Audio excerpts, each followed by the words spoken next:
परम सत्कारयोग गुरु रूप खालसा जी ਅਤੇ गुरु रूप साध संगत जी गुरु फतेह प्रवान करो। वाहिगुरु जी का खालसा वाहिगुरु जी की फतेह।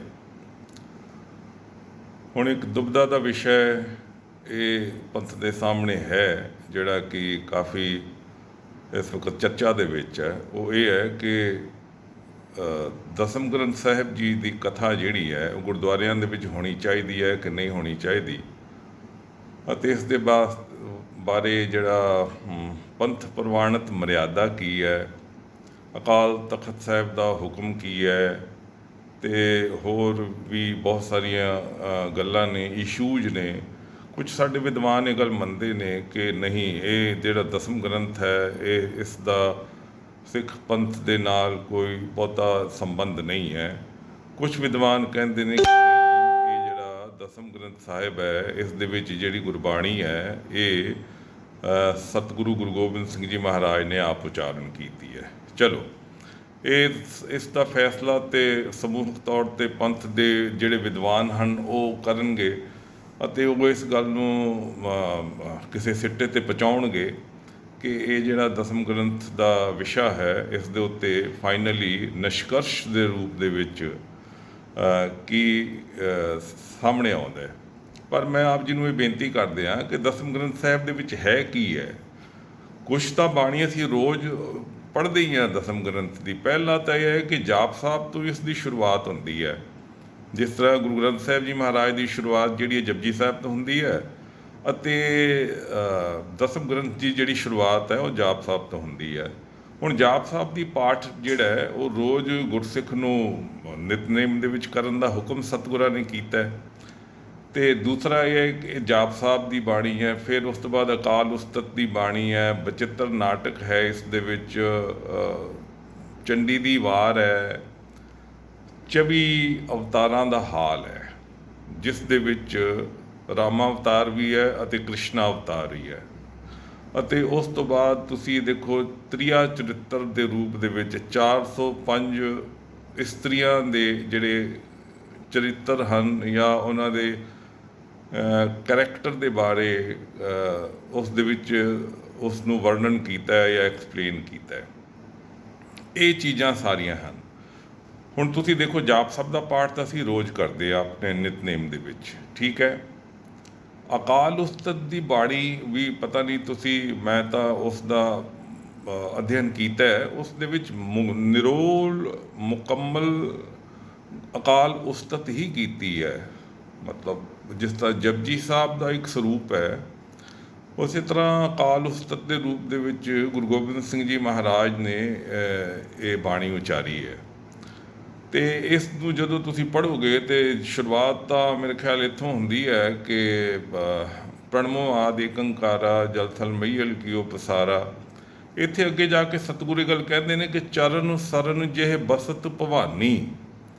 ਇਹ ਜਿਹੜੇ ਦੁਰਗਾ ਹੈ, ਭਵਾਨੀ ਹੈ, ਜਾਂ ਹੋਰ ਜਿਤਨੇ ਵੀ ਦੇਵਤੇ ਹਨ, ਦੇਵੀਆਂ ਹਨ, ਇਹ ਸਾਰੇ ਪਰਮਾਤਮਾ ਦੇ ਚਰਨਾਂ ਦੇ ਵਿੱਚ ਨਿਵਾਸ ਕਰਦੇ ਨੇ। ਅੱਗੇ ਸਤਿਗੁਰੂ ਕਹਿੰਦੇ ਨੇ ਬ੍ਰਹਮਾ ਵਿਸ਼ਨ ਅੰਤ ਨਹੀਂ ਪਾਇਓ, ਨੇਤ ਨੇਤ ਮੁਖ ਚਾਰ ਬਤਾਇਓ, ਕੋਟ ਇੰਦਰ ਉਪਿੰਦਰ ਬਣਾਏ, ਬ੍ਰਹਮਾ ਰੁਦਰ ਉਪਾਏ ਖਪਾਏ।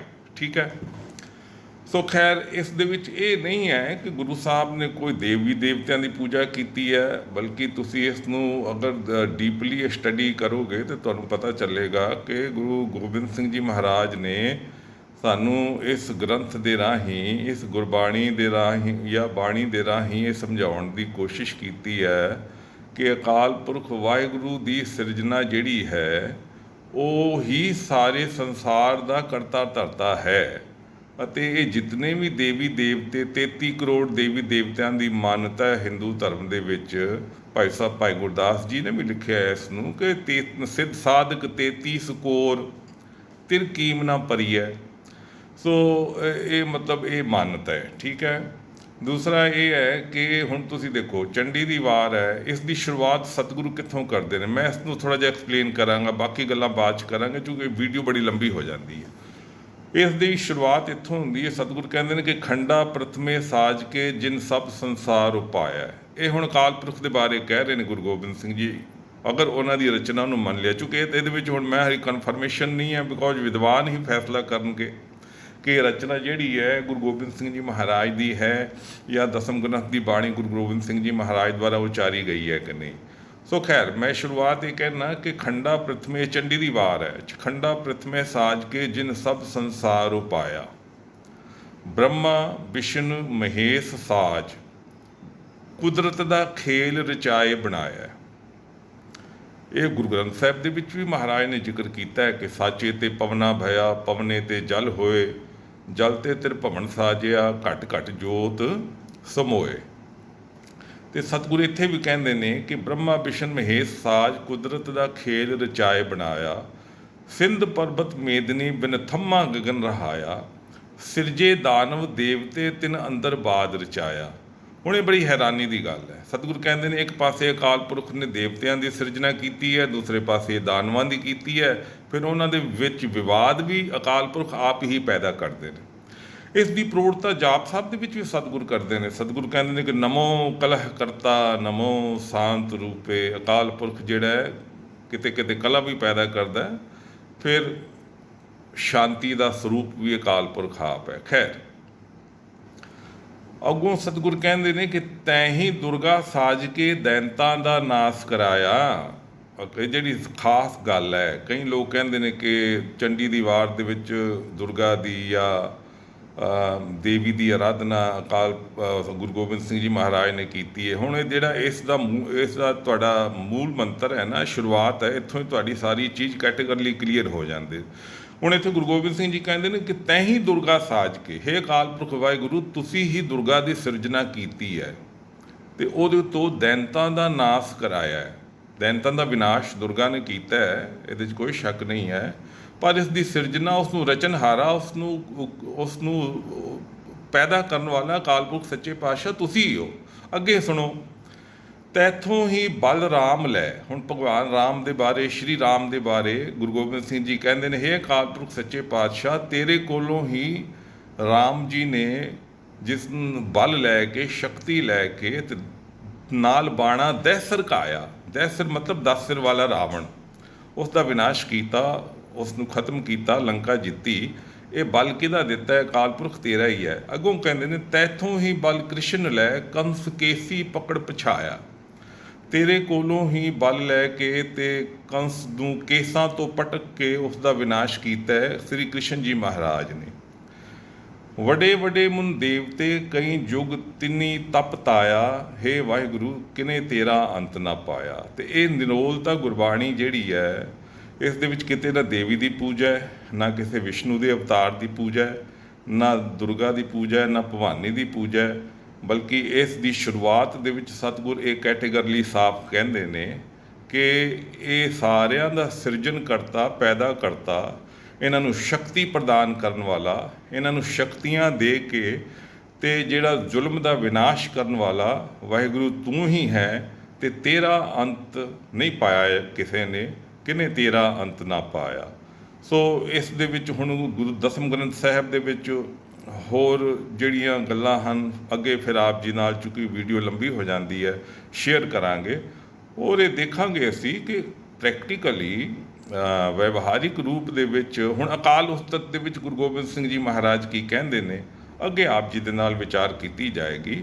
ਲੇਕਿਨ ਮੈਨੂੰ ਇਹ ਲੱਗਦਾ ਹੈ ਕਿ ਇਹ ਸਾਰੀ ਹੀ ਬਾਣੀ ਜਿਹੜੀ ਹੈ, ਇਹ ਮੁਕੰਮਲ ਤੌਰ 'ਤੇ ਅਕਾਲ ਪੁਰਖ ਦੀ ਵਡਿਆਈ ਕੀਤੀ ਹੈ ਅਤੇ ਜਿਤਨੇ ਵੀ ਦੇਵੀ ਦੇਵਤੇ, ਪੈਗੰਬਰ, ਅਵਤਾਰ, ਰਿਸ਼ੀ ਮੁਨੀ ਹੋਏ ਹਨ, ਗੁਰੂ ਗੋਬਿੰਦ ਸਿੰਘ ਜੀ ਮਹਾਰਾਜ ਇਹ ਪ੍ਰਮਾਣਿਤ ਕਰਨ ਦੀ ਕੋਸ਼ਿਸ਼ ਕਰ ਰਹੇ ਹਨ ਕਿ ਸਾਰੇ ਹੀ ਜਿਹੜੇ ਹਨ ਉਹ ਰੱਬ ਨੇ ਪੈਦਾ ਕੀਤੇ ਨੇ, ਅਕਾਲ ਪੁਰਖ ਨੇ ਪੈਦਾ ਕੀਤੇ ਨੇ।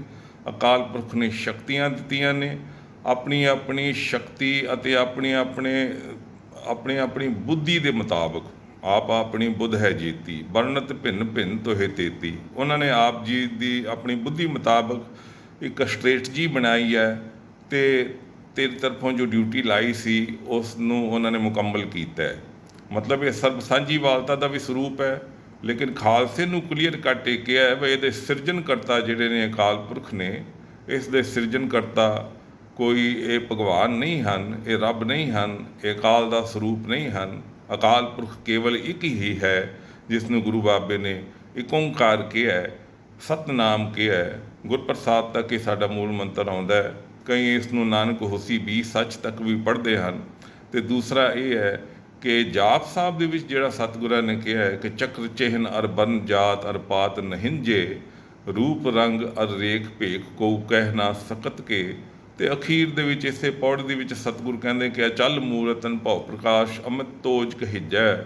ਇਹ ਹੁਣ ਡੈਫੀਨੇਸ਼ਨ ਰੱਬ ਦੀ ਜਿਹੜੀ ਹੈ, ਜੋ ਮੂਲ ਮੰਤਰ ਜਪਜੀ ਸਾਹਿਬ ਤੋਂ ਪਹਿਲਾਂ, ਇਹ ਇੱਕ ਤਰ੍ਹਾਂ ਦਾ ਮੂਲ ਮੰਤਰ ਜਾਂ ਰੱਬ ਦੀ ਪਰਿਭਾਸ਼ਾ ਜਿਹੜੀ ਹੈ ਜਾਪ ਸਾਹਿਬ ਦੇ ਵਿੱਚ ਸ਼ੁਰੂਆਤ ਦੇ ਰੂਪ ਦੇ ਵਿੱਚ ਗੁਰੂ ਗੋਬਿੰਦ ਸਿੰਘ ਜੀ ਨੇ ਕੀਤੀ ਹੈ। ਮੁੱਕਦੀ ਗੱਲ ਇਹ ਹੈ ਕਿ ਟੋਟਲ ਸਟ੍ਰੈਸ ਇਸ ਗੱਲ ਦੇ ਉੱਤੇ ਦਿੱਤਾ ਗਿਆ ਹੈ ਕਿ ਅਕਾਲ ਪੁਰਖ ਹੀ ਸੰਸਾਰ ਦਾ ਰਚਨਹਾਰ ਹੈ। ਬਾਕੀ ਜਿਤਨੇ ਵੀ ਦੇਵੀ ਦੇਵਤੇ ਇਸ ਸੰਸਾਰ ਦੇ ਵਿੱਚ ਪੈਦਾ ਹੋਏ ਨੇ, ਉਸ ਰੱਬ ਨੇ ਪੈਦਾ ਕੀਤੇ ਨੇ, ਉਹਨਾਂ ਨੇ ਆਪਣੀ ਆਪਣੀ ਡਿਊਟੀ ਨਿਭਾਈ ਹੈ ਅਤੇ ਉਸ ਦੇ ਹੁਕਮ ਦੇ ਮੁਤਾਬਕ ਗਏ ਨੇ। ਅੱਗੇ ਹੁਣ ਸਤਿਗੁਰ ਕਹਿੰਦੇ ਨੇ ਕਿ ਇਹਨਾਂ ਅਵਤਾਰਾਂ ਦੀ ਜਿਹੜੀ ਡਿਊਟੀ ਲੱਗੀ ਸੀ ਨਾ, ਇਹਨਾਂ ਨੇ ਕੀ ਕੀ ਕੌਤਕ ਕੀਤੇ ਨੇ ਆ ਕੇ, ਉਹ ਅੱਗੇ ਫਿਰ ਆਪ ਜੀ ਨਾਲ ਡਿਸਕਸ ਕਰਾਂਗੇ। ਅਤੇ ਮੈਨੂੰ ਇਹ ਪਤਾ ਲੱਗਾ ਹੈ ਕਿ ਜਿਸ ਤਰ੍ਹਾਂ 5K ਬਰੋਡਕਾਸਟਿੰਗ ਜਿਹੜੀ ਹੈ, ਉਹਨਾਂ ਨੇ ਇਹ ਉਪਰਾਲਾ ਹੁਣ ਆਰੰਭਿਆ ਕਿ ਦਸਮ ਗ੍ਰੰਥ ਸਾਹਿਬ ਜੀ ਦੀ ਜਿਹੜੀ ਕਥਾ ਹੈ ਉਹ ਵਿਦਵਾਨ ਕੁਝ ਸੱਜਣ ਸੋਸ਼ਲ ਮੀਡੀਆ ਦੇ ਉੱਤੇ ਕਰਨਗੇ। ਬਹੁਤ ਚੰਗਾ ਉਪਰਾਲਾ ਹੈ। ਬਿਕੋਜ਼ ਦੇਖੋ, ਅਸੀਂ ਕੰਟਰੋਵਰਸੀ ਦੇ ਵਿੱਚ, ਲੜਾਈ ਝਗੜੇ ਦੇ ਵਿੱਚ, ਇਸ ਦੇ ਵਿੱਚ ਪੈਣ ਦੀ ਸਾਨੂੰ ਲੋੜ ਨਹੀਂ ਹੈ।